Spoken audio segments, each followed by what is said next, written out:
I'd like to welcome you to my little talk about Nmap NSE hacking. Well, as you can see, I've divided the whole presentation in 4 different parts.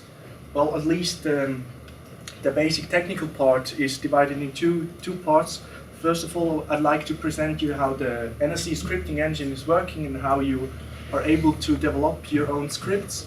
And afterwards, I'm going to discuss how we use Nmap NSE scripts at our company to do large-scale security assessments and penetration tests.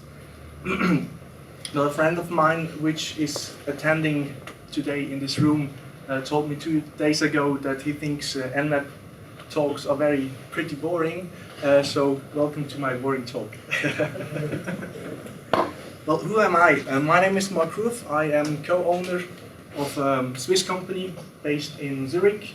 We are specialized in IT security, and I'm there doing security assessments and penetration tests. I maintain a private website for more than 13 years, which provides German documents and a board for discussions, and I wrote some stuff and some books about the topic. Well, the presentation goals are, I'd like to present the Nmap scripting engine. I'd like to show you how to develop NSE scripts very basically, and I like to show how it is possible to proceed or to process the data that has been collected with the Nmap NSE scripts. What I'm not doing is to get or present you an introduction to Nmap, so I expect you know the software and know how it works basically, and I'm not discussing how to program or develop Lua. This is the programming language which is used for the scripts. We will not take a deeper look how the programming language is defined. Well, the problems we have is if you have to do a vulnerability assessment, those deserve only a limited amount of resources and time. So the customer expects that you are able to do your scans very fast, and the results must be very accurate.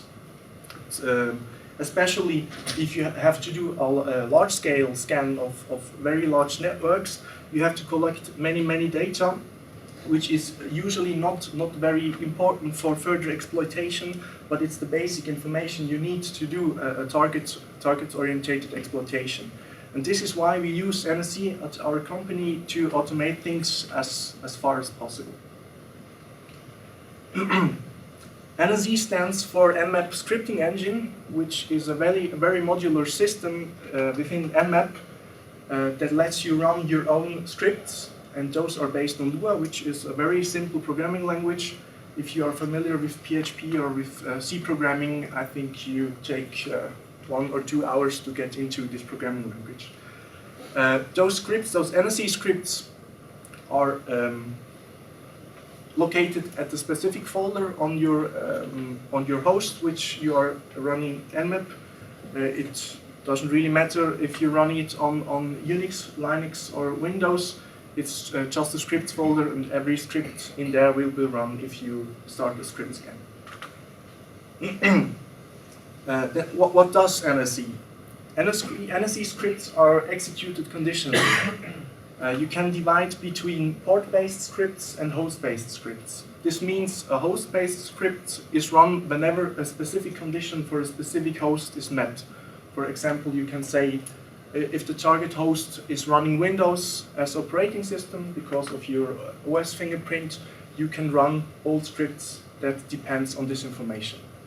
Or on port-based scripts, you can say, for example, if the target port is providing a web server, I'd like to run all my web testing scripts. NSE scripts are able to access all data that is collected and provided by Nmap. This is a nice feature. And these 2 conditions, the conditional execution and the access to the basic data, makes it possible that you are creating or to evolve Nmap into a vulnerability scanner or even an exploiting framework. Then this is how a typical NSE run looks like. First of all, we have the generic argument -s capital C. This enables the script scan. This means all scripts that are located in the scripts folder of your Nmap directory are run within this Nmap Run.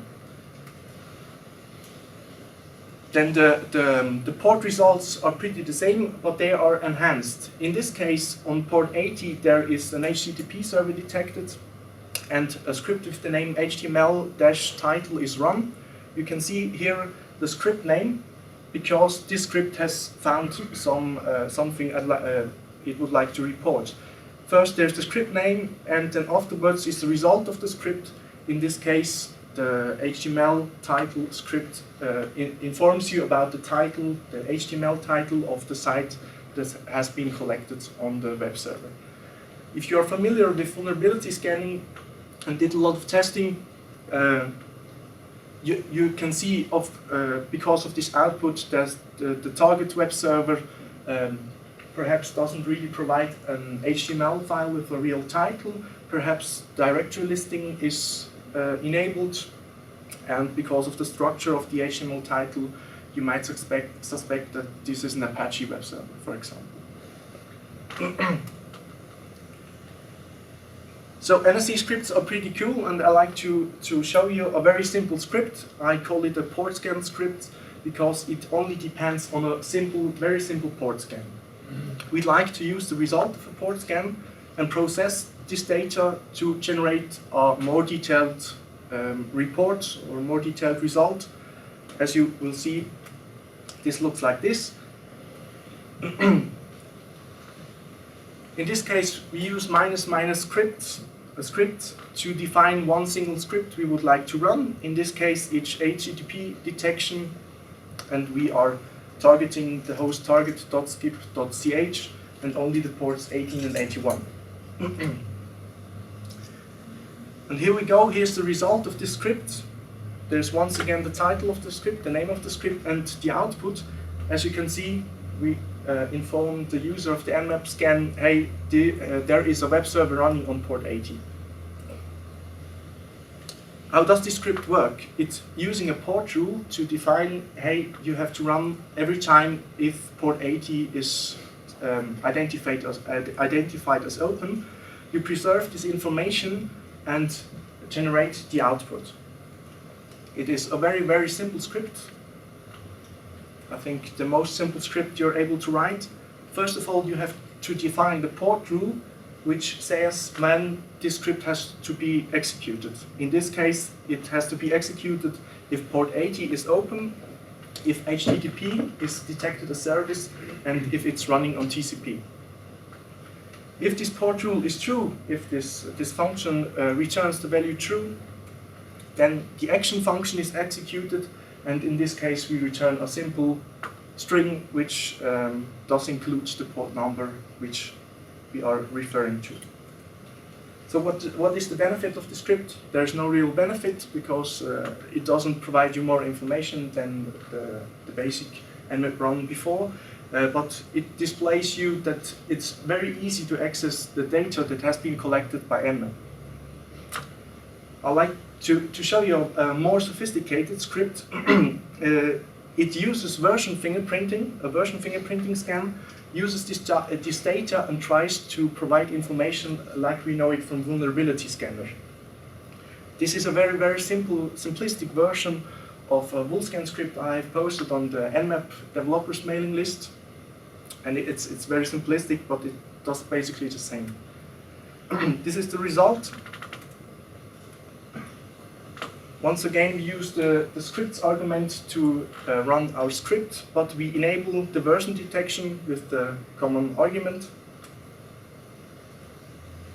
And as an additional result, Nmap is in this case able to tell me if the sendmail version it was able to fingerprint is the most actual version or not. So this is basic idea of a vulnerability scanner. We have defined that every SMTP port must be scanned and that sendmail is the predefined application that is of interest. We analyze which version of sendmail is running and we say, okay, it's an old version or it's a new version. Here is the script. Very simple once again, but the port rule is a bit more complex. In this case, we expect SMTP, and we say, okay, the port version product must be sendmail.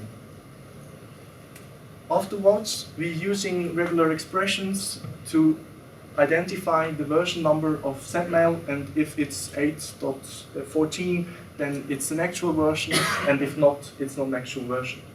So the result is you are able to if you implement many scripts and a small database, you are able to run a real vulnerability scanner with this basic information that has been collected by Nmap.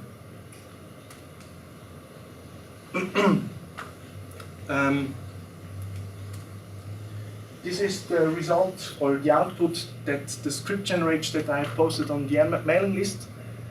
I am using the open source vulnerability database data and do basically the same. So in the example before, I was using a hard-coded string for sendmail 8 whatever, but in this case I'm using all the data of the open source vulnerability database, and in this example you can see here,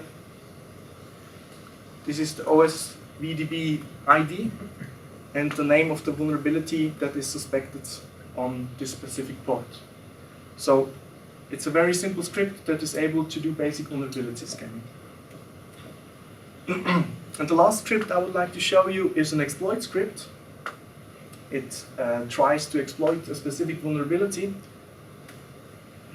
It looks like this.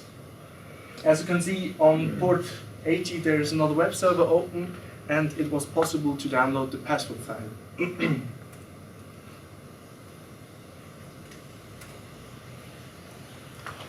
The idea is basically the same. You define a port rule, you say, okay, I want to test web servers. Then afterwards, you're able to create your own requests. In this case, we are using the HTTP library to generate a GET request to the web server. And we try to exploit the vulnerability, and we get the response and try to identify if it was possible to exploit the vulnerability.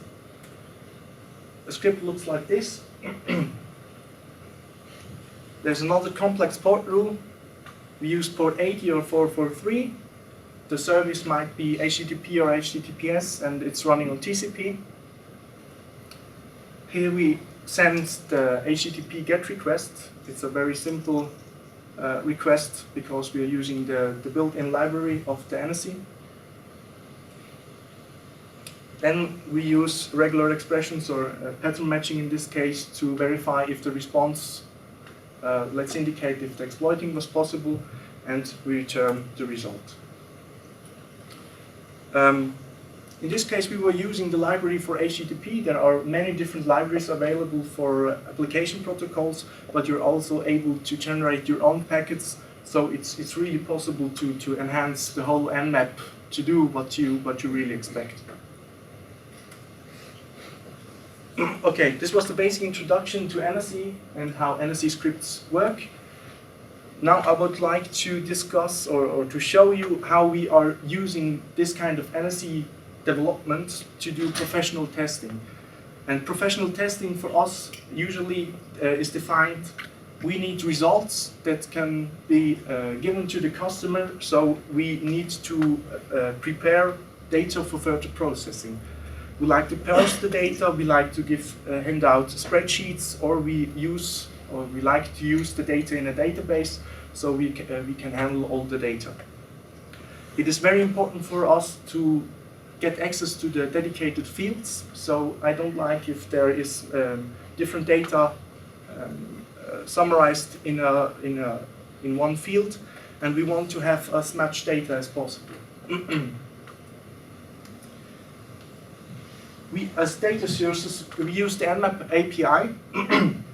There we can access every information that Nmap has collected. For example, the operating system, the IP address, or the host name of the target host. We are able to collect the port number, protocol, service, version, or state of the status of the port.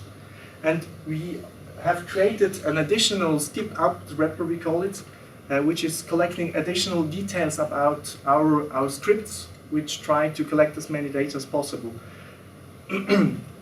And For example, we have a versioning system with our scripts, and so we like to preserve the version of the script because it's very important for us for debugging. If afterwards a customer has a question, we can say, okay, we did this in script version whatever, we did this a bit different than before, and we can give very solid statements.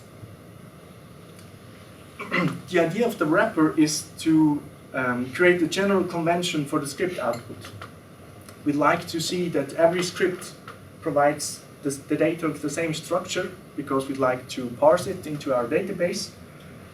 So we need to use centralized codes as a shim. It means we include the output wrapper in every script so we can achieve our goals.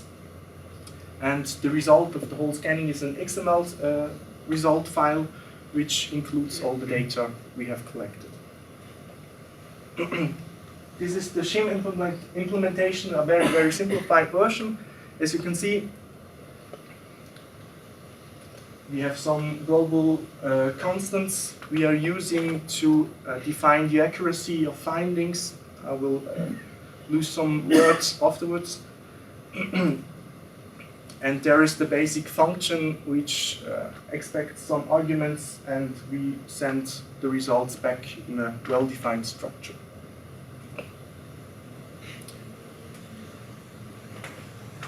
The implementation of this output wrapper script is very simple. We make an include in every NSE script. It's the skip reporting file we are including.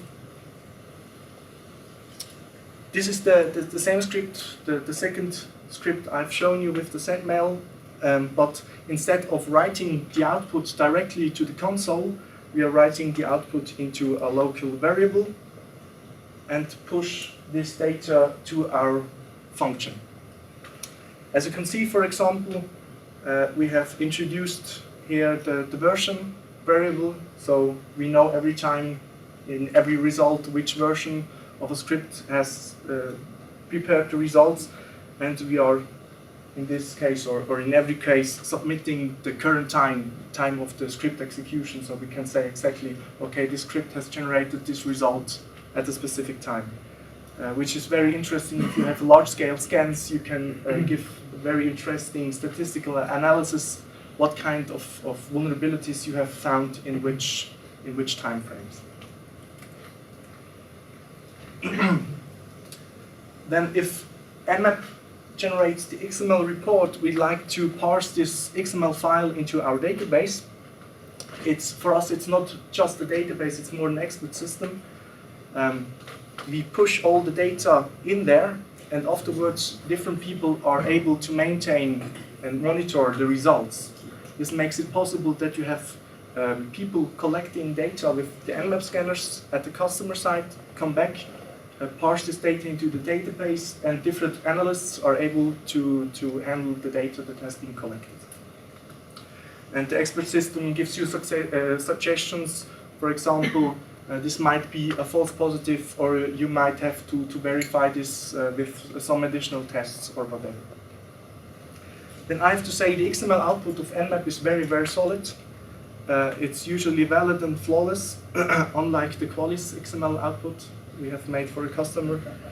Then 99% of all data is available in the XML output, and I suggest that you always use the verbose arguments because it adds more data to the output, and it preserves the dedicated accessibility to the different informations. So within the parsing, we are still able to access the different data fields.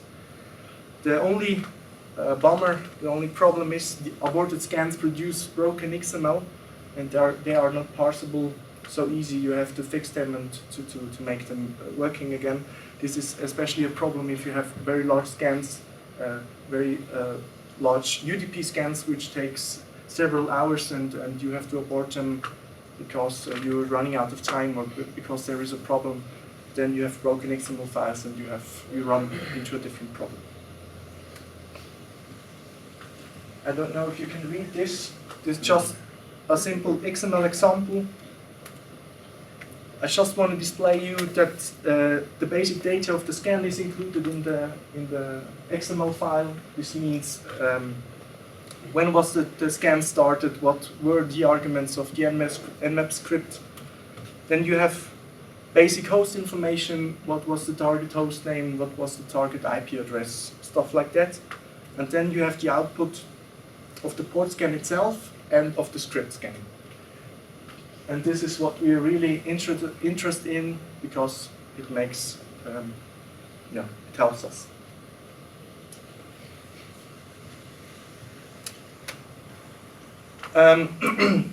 We are able to access the different XML tags and attributes of this XML output file. On the left side you can see the port, we know the protocol, we know the port number, whatever basic information. On the right side there is the output of the script. There are two attributes of this XML tag, the ID. The ID is the name of the NSE script that produced the output, in this case HTTP detection, and the output attribute contains all the output of your NSE script. Because we are using this output wrapper, we are able, or we were able to include or to encapsulate additional data in this single field. As you can see, we have additional information about accuracy of the result, which ID of our script was running, what the test type was. In this case, it was a version detection. Test source is Nmap. We are able to feed different tools, which version is used, and the basic output of the script itself and the OS timestamp, so you can say the result has been generated at this time. Then we want to feed this XML output in our database.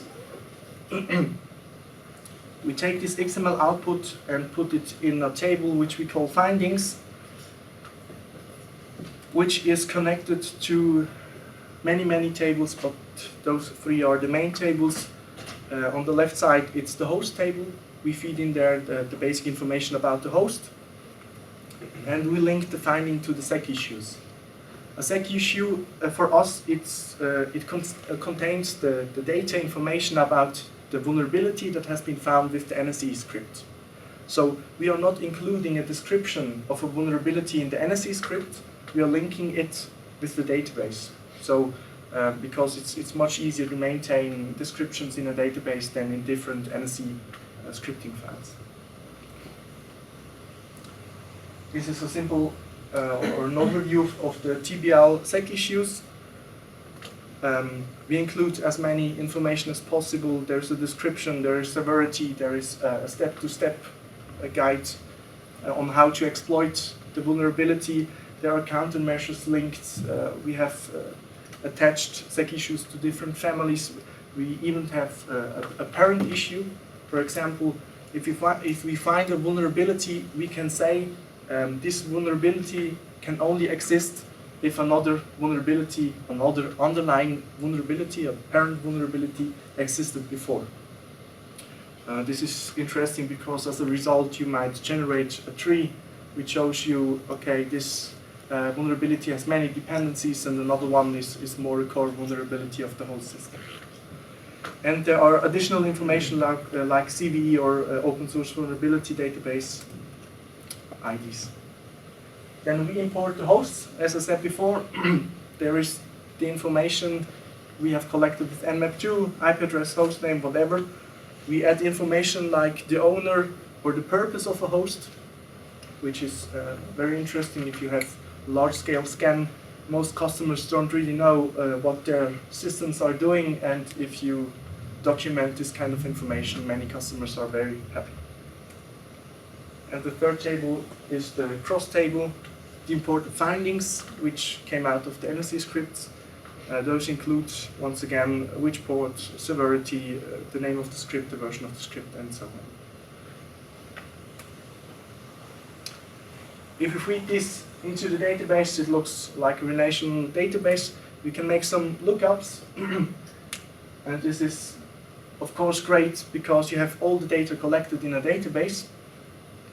And as I said before, we are supporting different products. For example, we are able to parse quali scans, NSE scans, we are able to feed Nikto or whatever tool that produces a useful output for us.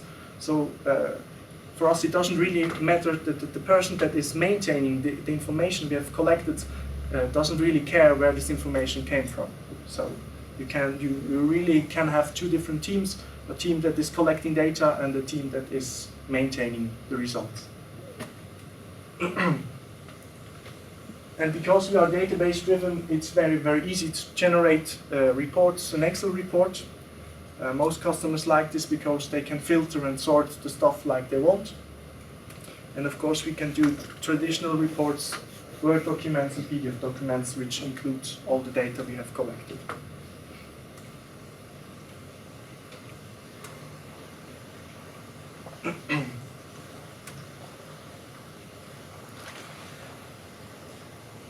The main reason why we did this is because we do a lot of large-scale scans and penetration tests. And we'd like to have the efficiency to focus our time on the penetration testing and the exploitation. And we don't really care for banner grabbing or collecting basic data. But we have to, because it is the underlying information for the exploitation. So we thought, okay, as more as we can automate to collect basic data, as more time we will have to do the exploitation. And of course, you can do statistical analysis. You can do comparison. For example, you can compare different hosts or different zones. And most of our customers are really happy to see a comparison of competitors, of their competitors. Of course, we don't name other companies, but we say, okay, you are average, lightly above average of all private banks we have audited regarding internet-facing online banking, for example. And especially the management is very happy to have this information, because the only thing they care is the comparison to other companies and not what is possible in the mind of the security consultant. And of course, because it's a database, we can do trend and performance analysis. If you do the same test again next year with the same scripts or with slightly modified scripts, we can say, okay, you have better performance or not. Here is an example of our record, our large-scale assessment. We made more than 3,000 hosts. We have found more than 10,000 open ports, and in the end, we have documented nearly 28,000 security issues. And that's really not possible to reach this goal. It's not possible if you're running with Nmap without further automation, because it's so much data you can handle this. Our approach is a very multi-step scanning approach. We go out to the customer site and we try to identify which hosts are reachable and active. So we do a simple ping sweep. Afterwards, we do a traditional half-open SYN scan only to identify open ports. No version detection, no NSE scripting, no exploitation, just a simple port scan. Afterwards, we do an additional scan for the specific ports and enable version detection and our script scan with all the scripts we have already. Usually, if we do a large-scale scan, you come in contact with new products you have never seen before, and you don't have NSE scripts to enumerate or to exploit vulnerabilities in the new products. So after step 3, we improve our scripts and go back to step 3 again and do the same version detection and script scan again to see if the new scripts are useful and generate more data. And so we usually do step 3 if it's a very large-scale project several times. And to optimize the performance, we have 2 approaches. We use derivative results. That means if a version detection is very accurate, and we can say, of course, because of this version detection, there must be this vulnerability. We rely on that unless the customer says, no, we want some further verification. We take a very close look on how Nmap is doing the version detection. We usually go through the database, and we have rated different version detection algorithms or entries to see, okay, some of them are more accurate and some of them produce a lot of false positives. And NSE scripts are able to preserve the results from other script runs. So if I made, for example, I sent a head request to a web server and got the result, and I used this result, or I require this result in another script, I don't do the check again, of course. I use the result that I have collected before with the script run before.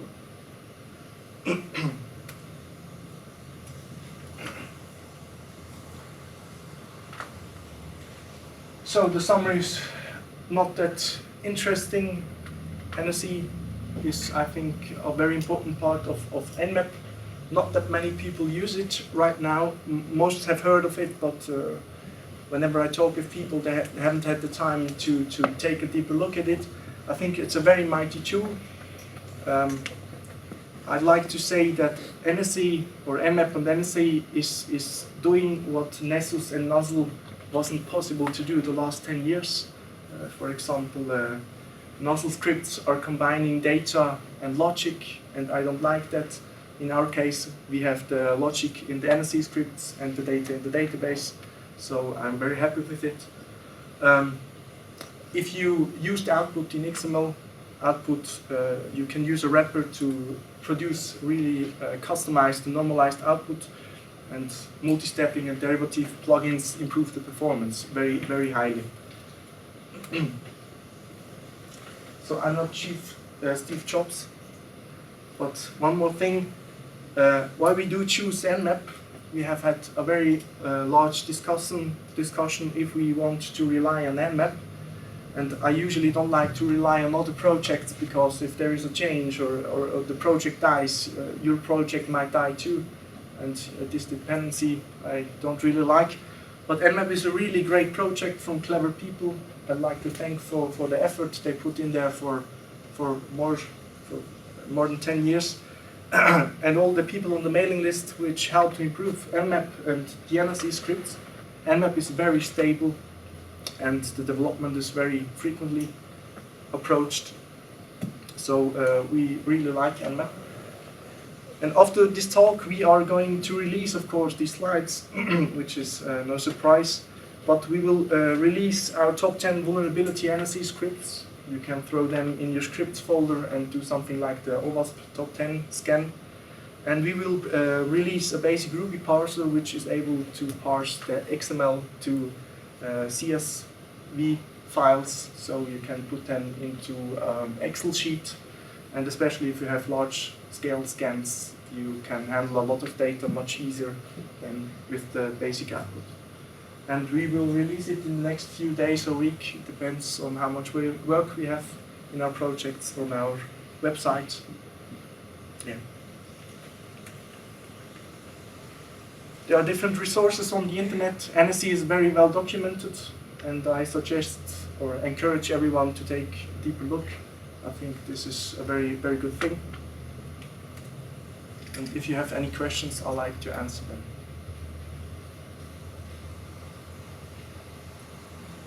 Everyone wants to go home? Nothing?